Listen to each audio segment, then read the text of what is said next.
जय श्री कृष्णा, राधे राधे। हमारे चैनल पर आपका बहुत बहुत स्वागत है।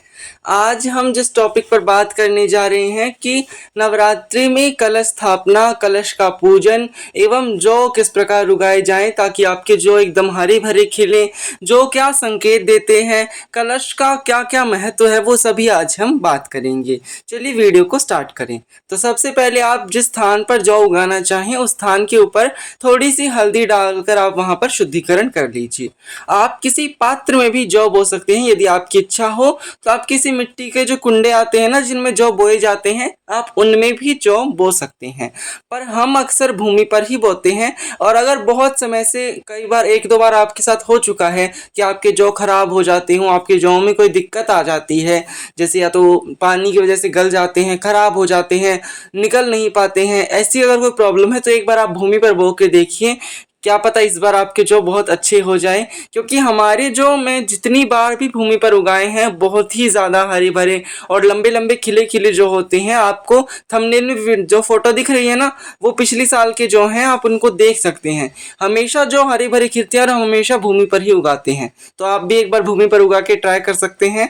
अब हम यहाँ पर स्वास्तिक बना लेंगे। आप यदि कुंडी में बो रहे हैं तो उसमें भी आप उसको थोड़ा जल में भिगो लीजिए, थोड़ी देर के लिए 5-10 मिनट के लिए आप उसको जल में डुबो कर रख दीजिए ताकि वो अच्छे से भीग जाए, पानी वो पी ले। फिर आप उसमें भी हल्दी कुमकुम लगाकर उसका शुद्धिकरण कर लीजिए और हाथ जोड़कर आप यहाँ पर भूमि का पूजन कीजिए। क्योंकि ये चीज फसल है, ये तो भूमि की उपज है।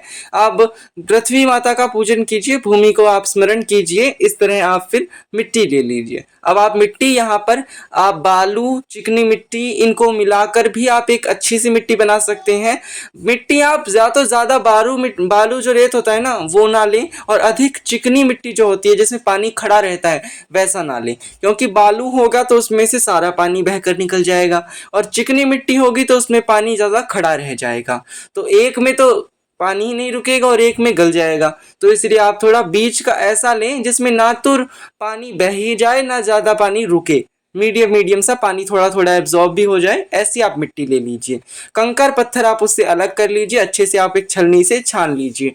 और यदि भूमि पर बोते हैं तो 4 आंगुल जितना ऊंचा आपको रखना होता है। आपका एक हाथ टेढ़ा कर लेंगे ना तो वो 4 आंगुल हो गया, इतना ऊंचा आपको रखना होता है, 4 उंगलियों जितना ऊंचा।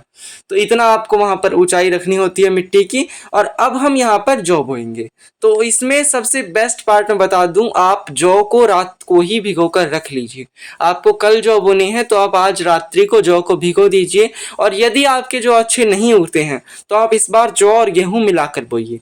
आप यहाँ पर केवल गेहूं भी बो सकते हैं, केवल जौ भी बो सकते हैं, जौ और गेहूं मिलाकर भी बो सकते हैं, सप्त धान भी आप यहाँ पर बो सकते हैं। सबसे शुभ जौ माना जाता है और अधिकतर लोग जौ और गेहूं मिलाकर बोते हैं।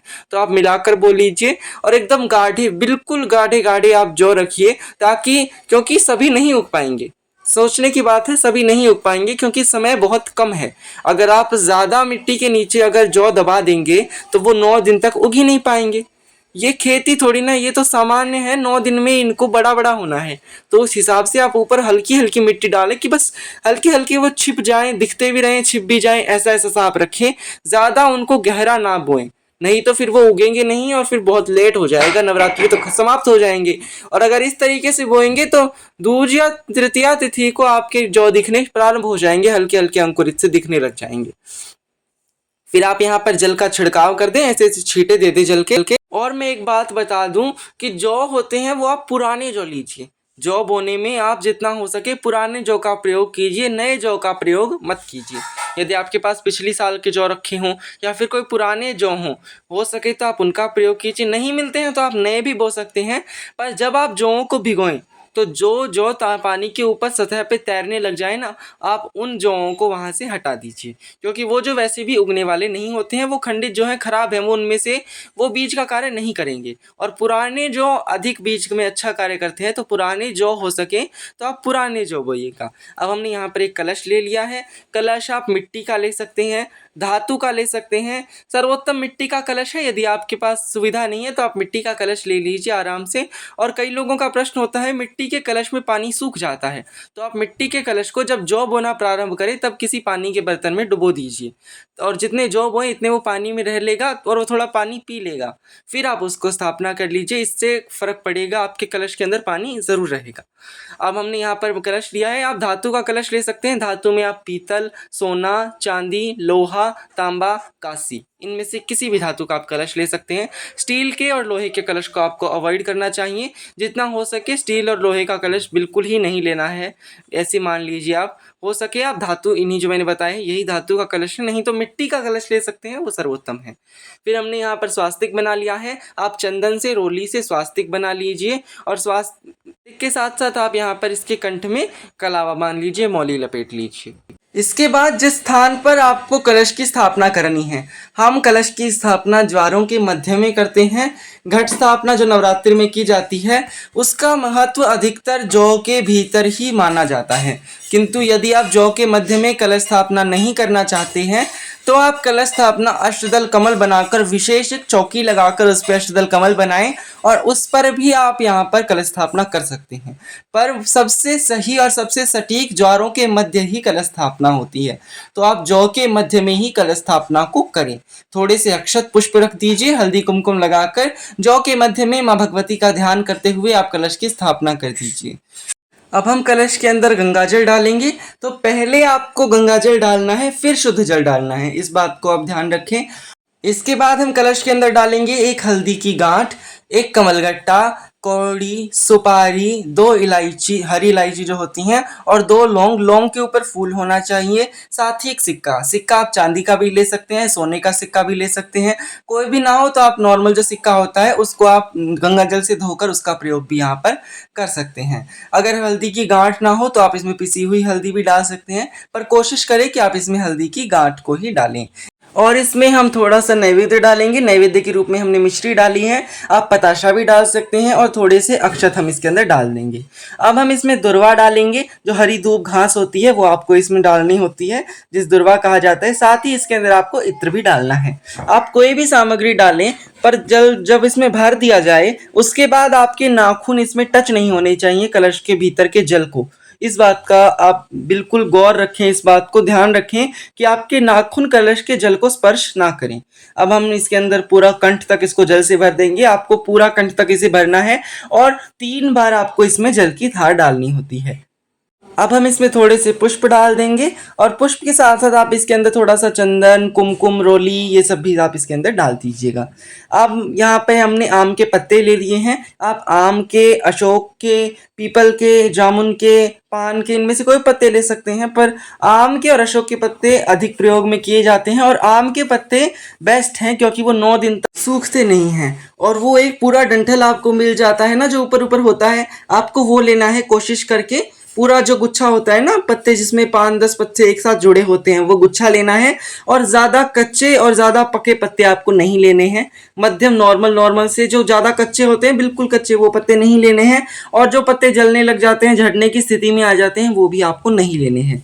आपको एकदम मध्यम के पत्ते लेने हैं। और इस प्रकार से आप जो बीच बीच है ना, बिल्कुल जो वहां से आपने डंठल तोड़ा है वहां से आप ऐसा तिरछा कट लगा लीजिए, चाकू से, किसी से भी आप ऐसा तिरछा कट लगा लें। पर कट लगाने के बाद आप इसे धो जरूर लें, नहीं तो ये खराब हो जाएगा गलकर। आप इसको पीछे से ऐसा तिरछा काट के फिर इसे धो लीजिएगा। और अब हमने इसके ऊपर हल्दी, कुमकुम और चंदन लगा लिया है सभी पत्तों पर, और अब हमें पल्लव इसके भीतर रख देंगे। इसके बाद हम कलश के ऊपर पूर्ण पात्र स्थापित करेंगे। तो आप कोई भी, मिट्टी का है तो मिट्टी का सकोरा ले लीजिए, नहीं तो स्टील को छोड़कर अन्य किसी भी धातु की कटोरी आप यहाँ पर ले सकते हैं, और उसके ऊपर आप हल्दी, कुमकुम, चंदन लगा लें, और उसके अंदर कोई भी आप अन्न भर सकते हैं। चावल भर सकते हैं, गेहूं भर सकते हैं, जौ भर सकते हैं, सप्ता अनाज भर सकते हैं, जो आपकी इच्छा हो वो आप उसके अंदर भर सकते हैं। गेहूं लक्ष्मी का प्रतीक माना जाता है, तो हम यहाँ पर गेहूं भर रहे हैं। आप अक्षत भी यहाँ पर भर सकते हैं। अब इस पूर्ण पात्र को हम कलश के मध्य में रख देंगे और इसी के ऊपर नारियल को स्थापित किया जाता है। डायरेक्ट कभी भी कलश के अंदर नारियल को नहीं रखना चाहिए, ऊपर पूर्ण पात्र अवश्य से आपको रखना चाहिए।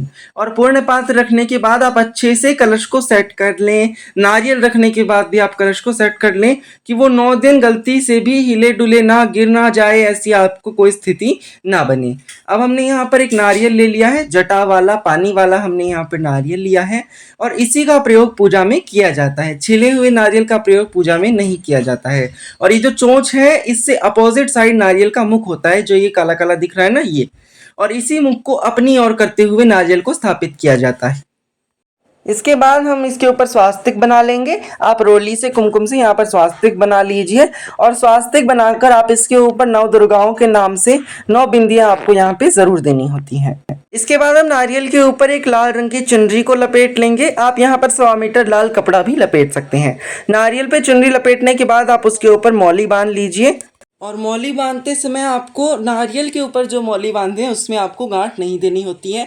लपेट कर बस आप उसको छोड़ दीजिए। इस प्रकार से 5, 7, 11 बार आप जितनी बार यहाँ पे मौली लपेटना चाहें उतनी बार मौली लपेट कर इसे ऐसे ही खुला छोड़ दीजिए। आप इसमें गांठ ना लगाएं। अब एक पुष्प में अक्षत रोली चंदन लगाकर आप पुष्प को कमल इसके नारियल के ऊपर रख लीजिए और फिर आप माँ भगवती का ध्यान करते हुए नारियल के मुख को अपनी ओर करते हुए कलश के ऊपर स्थान देंगे।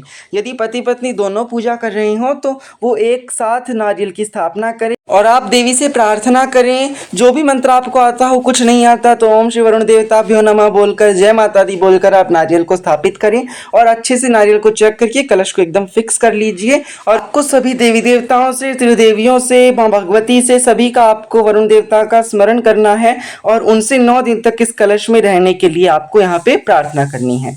अब हम बात कर लेते हैं कलश का पूजन किस प्रकार करना है। तो कलश का पूजन जरूरी होता है। कुछ लोग कलश स्थापना कर देते हैं, 9 दिन तक उसका कोई पूजन ही नहीं करते। तो आप अगर किसी सभी देवी देवताओं का आवाहन कर रहे हैं, बुला रहे हैं, फिर आप उनका पूजन ना करें। आप कहीं जाए, आपको कहीं इन्विटेशन देके बुलाया जाए, फिर आपका आदर सत्कार ना किया जाए तो कैसा लगेगा आपको। तो उसी प्रकार कलश का पूजन प्रतिदिन करना जरूरी होता है।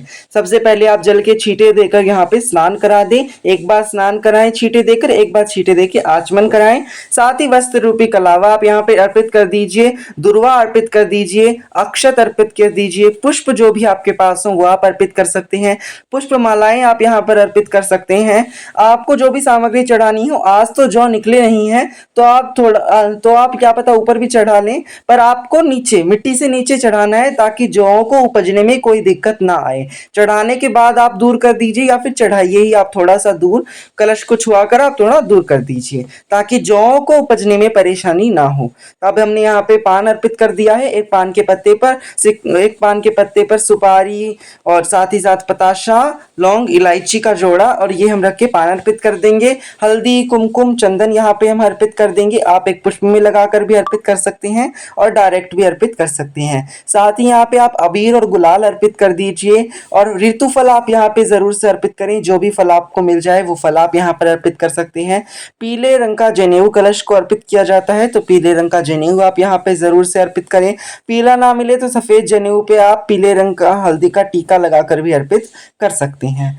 इस प्रकार कलश का प्रतिदिन पूजन किया जाता है। नैवेद्य आप यहाँ पे जरूर से अर्पित करें। मिश्री आप अर्पित कर सकते हैं या फिर कोई भी मिठाई आपने बनाई हो वो मिठाई आप यहाँ पे अर्पित करें।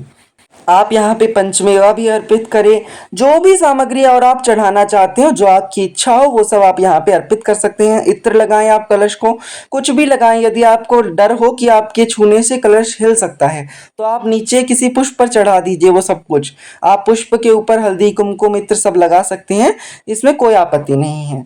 और इस प्रकार से मैंने आपको आज संपूर्ण विधि बता दी है कि किस प्रकार जौ उगाना है, किस प्रकार कलश की स्थापना करनी है, किस प्रकार कलश का पूजन करना है। यदि प्रतिदिन आप इतना विधिवत पूजन नहीं कर पाते हैं तो प्रतिदिन आप केवल जल के छींटे स्नान कराकर हल्दी, कुमकुम, रोली, चंदन, अक्षत, पुष्प, नैवेद्य ये अर्पित करके आप प्रतिदिन पूजन भी कर सकते हैं। और जैसा मैंने बताया ऐसे आप प्रथम और अंतिम दिन पूजन कर सकते हैं, पर पूजन करना जरूरी है। धूप दीप आपको जरूर दिखाने होते हैं कलश देवता को, अर्थात मेन बात यह है कि कलश का पूजन आवश्यक होता है।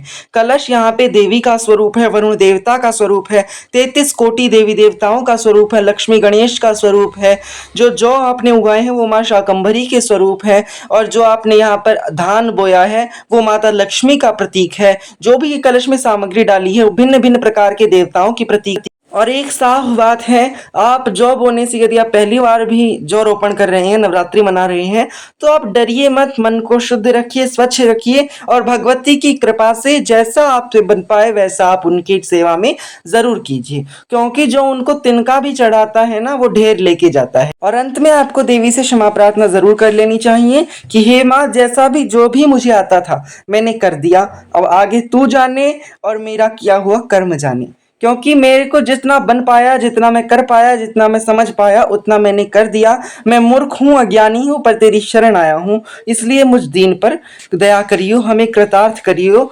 ऐसा बोलकर आप देवी से क्षमा प्रार्थना जरूर कर लें, क्योंकि हम कुछ भी कर ले वो कभी पूर्ण नहीं हो सकता है, क्योंकि है तो हम वो तुच्छ प्राणी ही ना। वीडियो में अंत तक बने रहने के लिए धन्यवाद। वीडियो अच्छा लगा हो तो इसे लाइक शेयर जरूर करें, और चैनल को सब्सक्राइब करना ना भूलें। जरूर जरूर से आप चैनल को सब्सक्राइब कीजिएगा। जय माता दी, हरे कृष्णा।